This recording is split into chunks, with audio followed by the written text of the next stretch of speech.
Hello all, welcome, welcome, welcome. So today we're about making new stuff and mixing old stuff with new stuff and being creative, because really that's what everything around cooking is just being creative. There are no hard, fast rules to most things in the kitchen. And so today what we're doing is we're doing a few things and we're blending them. We are making a Mexican street corn without cilantro, because we are going to be adding it. Well, first, we don't have cilantro today, so that's why we're not using it. But then we're going to be adding it to pasta. So we have a lot of pasta today from the food bank. It's amazing, and you know, pasta is something that's really exciting because it's really like bread. You can add anything to it. There are even some cultural dishes that add cream and raisins to pasta to make like a sweet bread pudding with pasta instead of bread. So it's very versatile, and there's no hard, fast rule on what you put in it. So since we have a lot of corn from Food Forward, we're going to be making a Mexican street corn, adding some fresh spinach for green and vitamins, and we're mixing it in the pasta, and we'll make a unique, interesting dish. So good thing about corn is that it has a lot of trace minerals. So you can get things like magnesium, copper, iron, selenium. All of those things are easily available and absorbable by eating corn. It also is very high in fiber, and it has a lot of B vitamins. So right there we're getting a lot of nutrition. And you know, people feel one way or another about corn, but those are the facts of what corn has to offer, and now it's up to you to decide if you like corn. The spinach, the same. Spinach has so much nutrients in it: folic acid, vitamin C, vitamin A, vitamin K. It's just like a nutritious, delicious little leafy vegetable. And the amazing thing about spinach is that it has, like, all of its carbohydrates are basically from fiber, which is really cool, because really, even though you're getting carbs, you're getting that insoluble fiber, so it helps everything move along, like we will right now. Let's start with the dressing for the Mexican corn, because with most dressings, it's easier to just get it out of the way, and that way, you know, you're not rushing and doing something at the last minute. It's like set aside, it's done, and then we can move on. So I'm sort of delineating from a regular stereotypical Mexican corn recipe, partially because we don't have some ingredients, and partially because I just feel like it. So remember this, you don't have to follow the recipe or the rules. I am using 4 cloves of garlic, and instead of cotija cheese today, I'm going to be using manchego, because we have a ton of it here. We had an open house, which was lovely, and anyone that's watching that was here that night, thank you for coming. And so it's available, so why not use it? So usually Mexican corn is used with cotija cheese. We're gonna grate up some manchego. We'll have some limes, some mayonnaise, some Mexican crema or sour cream, pepper, paprika. Usually it's made with cilantro. We're gonna nix that. Let's get started. So I have like a cutting board that's just for the garlic. I just don't feel like cleaning off my cutting board really well or getting the smell on my cutting board. So, but you don't need 2 cutting boards. We're just gonna chop up the garlic. And again, I'm making pasta, so I feel like it can afford to be a little bit more garlicky than maybe some Mexican street corn is. That's really personal preference, and some people can't even stand the smell of garlic, so why put any in if you're one of those peeps? So we'll just peel it off.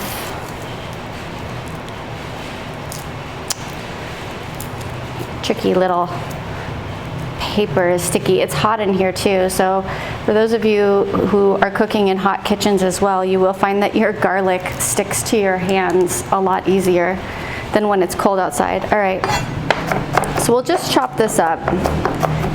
We don't want too big of a chop, because again, this is going to be raw, and so you don't want to have too big of a chop so you get like a big mouthful of garlic, but it doesn't need to be totally fine, so we'll just keep chopping.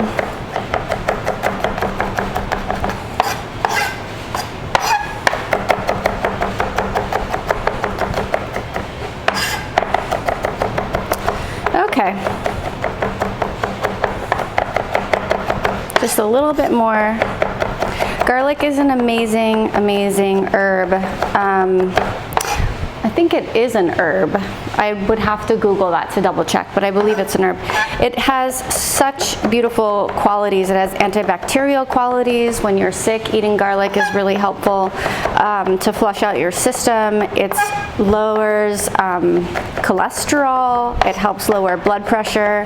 It's just incredible all around. So for those of you that like it, you are getting that extra benefit. Okay, so we'll put this in. And then we'll just set it aside and clean off the surface. Okay, so I'm not throwing this on the floor. I have a compost bin underneath, but it's rather full, so it can't go on the counter. But all of you that have been following the cooking show for a while know that I like to have a trash bowl on the counter. Well, that's pretty full, so it's moved to the floor, but it's there. Okay, so let's grate the cheese. We'll just trim off the edges. We don't want the little rind part. And then we'll grate it. So cotija is a crumbly cheese, and this cheese is actually quite warm at the moment. So I'm gonna make, it calls for about a half of a cup per like 4 ears of corn. So this is probably a little excessive. And I'm gonna chew both sides of the grater just to give it more like cotija consistency, because when you break up cotija, there's like big pieces and then there's like little pieces that sort of dissolve into the whole thing and make it a little creamy. Okay.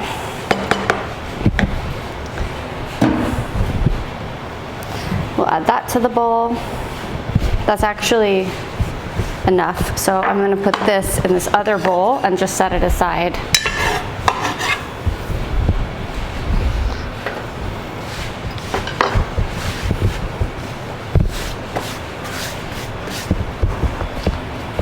Okay, we'll do our mayonnaise. So this is 1/4 cup of mayonnaise,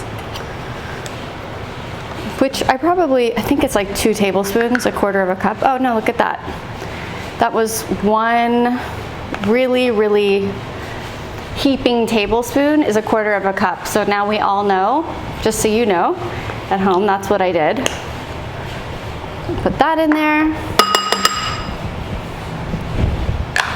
And then we'll do the crema.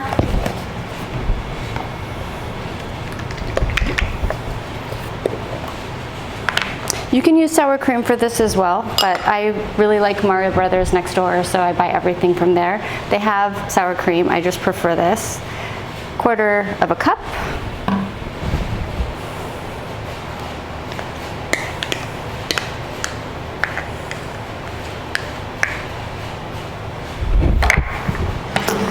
Okay, so we can mix that up, and then we'll add some pepper. I don't know how much I'm adding, probably a teaspoon.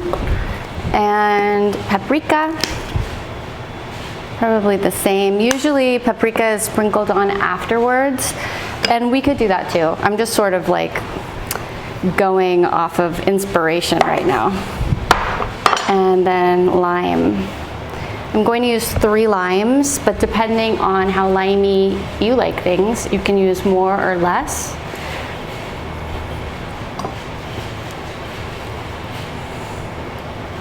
Limes are pretty hard to juice sometimes, and sometimes they just don't come with a lot of juice. But what they do come with is no seeds, which are lovely. And when you squeeze them and you have all this extra pulp, you can actually trim that off, which I like to do, and you can add that to your salads or whatever you're making and kind of get like the lime kernels in there. I just think it's a nice touch.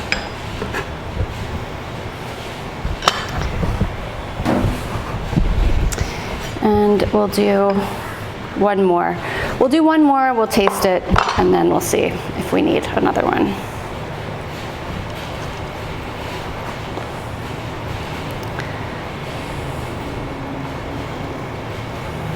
So again, you're getting a lot of vitamin C. Oh, you know what? Also, let's zest some lime and put that in there. Let's see how that is. So when you're zesting, you can use the small grater. And you just want to make sure that when you're zesting a lemon or a lime, you only get the colored part as soon as it gets to the white underneath, which is actually pretty almost immediately, so you do have to do this lightly and be aware of what you're doing. It becomes bitter. So the colored part on the lemon or a lime is really the only part of zest that you're looking for. It's easier to do this before things are cut in half and juiced, but I seem to be looking after doing things the hard way today, so we're doing it together. If I were you, I would do it cut the whole thing after you zest it. And again, this is really just, a personal thing. I just feel like doing it right now. You don't have to. So we're good on that. And then we'll just mix it up.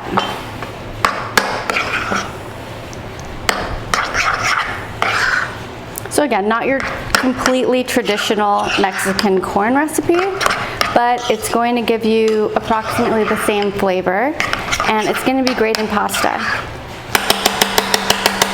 And it just goes to show that, whatever you have in your fridge is the right thing for your recipe at the moment. Okay, let's taste it. It's so good. Okay, that's delicious, very garlicky.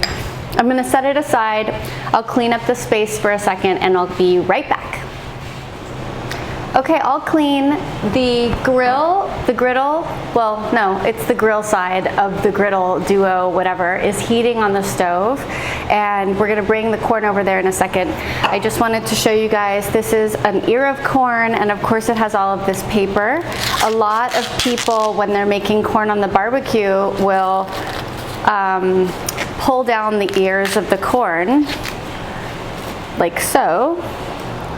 It's kind of like a cute little head of hair.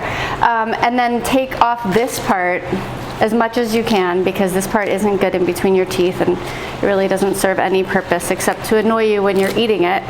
Well, it does serve purpose when you're growing it, of course, but it has less purpose while you're eating it. A lot of people will do this, like marinate or season their corn, and then you can flip it back over and put that directly on the barbecue and just cook. But for today, since we're making Mexican street corn, I want the black char marks as much as I can get, because I think it's beautiful, and anything charred does have a delicious flavor. So we're just gonna cut it, rip it right off, and that's easy enough. So with that done, I will meet you over at the stove. Okay, we're at the stove. This is extremely hot. It's smoking, which means the oil is burning, but it's still okay. I'm gonna put these just directly on here. I did turn this down. I can't see, but all right. I did turn this down a bit, and unfortunately, we're lucky enough to have a big stovetop, but this is too big to have heat cover all of it. So just one burner is on, and that means that I'm not cooking on this side because I have less of a chance of it cooking evenly. Ideally, it would be cool if they were all lined up in the same direction, because they would all have, the majority would be burned. But we're just basically gonna cook this like this for about, I would say, a minute on each side, and when I say sides, I mean I'm going to turn it 4 times and try to get black char marks all the way around the ears of corn. So I've been talking for about a minute, and it's already starting to cook, but we'll just leave it on there for a little bit. And I think what I'll do is when I turn it for the 3rd time, we'll come back on camera and you'll see how I'm doing it, but you only have to watch this like riveting camera stuff for like 1 time. So we'll be right back. Okay, I know you can't smell this, but this smells delicious. I've turned it 3 times, and there's just this part that's not burnt yet or charred, so I'm just going to turn that around. And this is all I've been doing, is just turning it around so each part can get yeah, each part can get cooked through.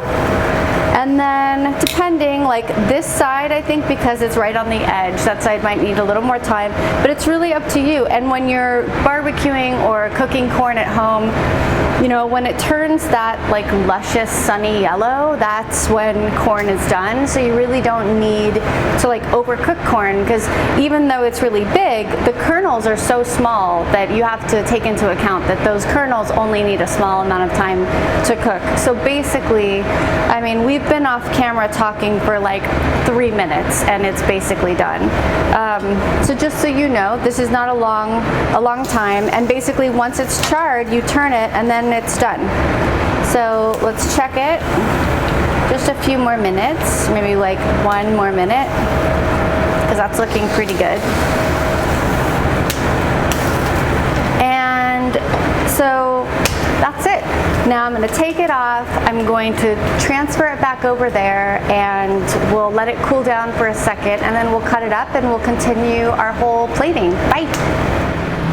Okay, we're back. So what you missed, which it's not in bloopers unfortunately, but I was walking from the stove like 2 feet away with a beautiful pile of corn and like basically made, you know, a little error, and the corn, this one went directly into the trash. So we'll compost it, we'll put it over there. It's fresh, but it's clean, but whatever. We have 3 now. Surprise! We're gonna cut these, and basically the corn is already cooled off. You wanna get a good grip on the corn. It doesn't matter which way you start, but I would probably just start with the flattest end on the cutting board, and you just wanna cut off the kernels. A lot of Mexican street corn is on the cob, and that's delicious too, and then you just drizzle the dressing right on top of it, but not so practical for spaghetti, so we're just gonna cut it off. And anyway, for this, it's totally enough corn for a serving.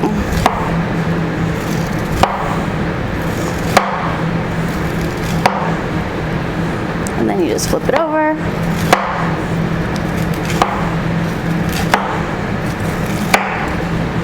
And as a matter of fact, I feel like that's enough, but let's just do all 3. So we didn't even need that corn that fell in the trash.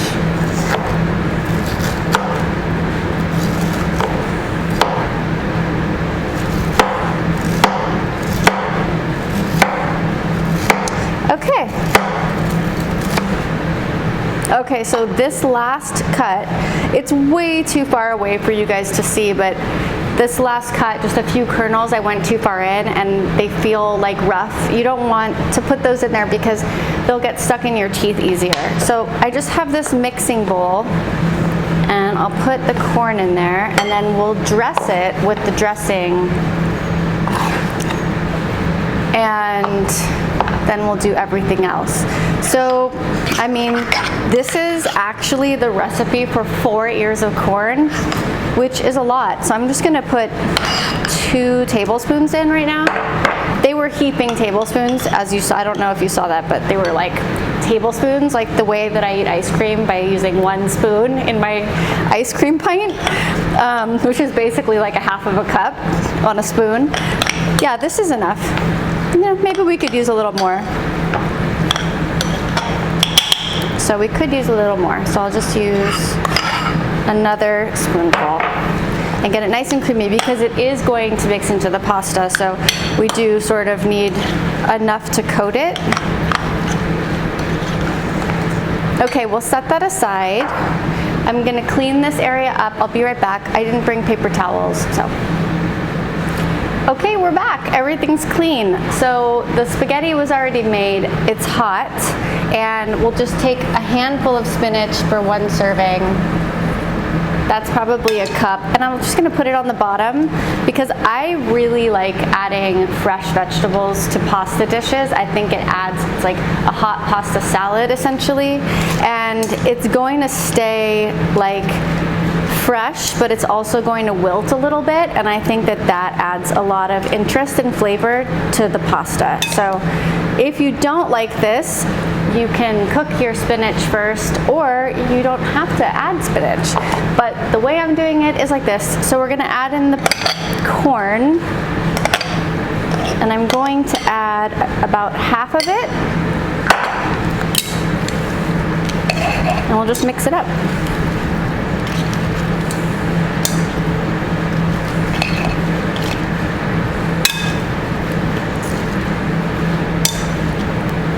So again, all we did was the corn, fresh spinach, and the pasta, which I made off camera. If anyone doesn't know how to make pasta, please email us or like hit us up on IG. I would be happy to show you, and I'm sure that I show you in another video, but if not, that's totally something I can do. We'll plate it up.